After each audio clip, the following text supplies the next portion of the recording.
In the next few videos, we'll discuss development of the products, manufacturing those products, and marketing and selling, and how each of those impacts the key lines on a generic P&L profit and loss statement. That's the top line, revenue, then cost of raw materials, other manufacturing costs, lines out to give you gross margin. And then beneath the gross margin line, SG&A, that's selling, general and administrative costs, giving you the remaining operating profit. What you sell, the volume and the price at which you sell is largely driven by the markets that you choose to enter and the customer segments that you choose to service in those markets. That is largely a marketing matter. And so that top line revenue is largely a marketing decision or a consequence of marketing decisions. Sales obviously executes the sale and has some tactical input on volume and pricing, but overall, that top line is a marketing consideration at its root. So what happens in the plant?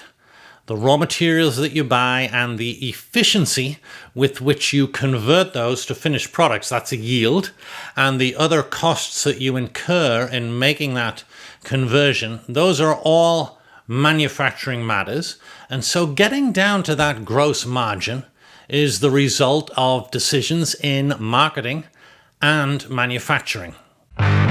But of course, we're not done yet. There are other costs, so-called SG&A costs, stands for selling, general and administrative. This includes selling and marketing, R&D, human resources, legal, finance, accounting, regulatory, on and on and on. All those below the line costs, which again in our industry are driven largely by the markets that you choose to enter and how you choose to enter them. And that again is a marketing decision. Of course, R&D in both synthesis R&D as well as applications R&D in particular are a big driver of the costs in this area.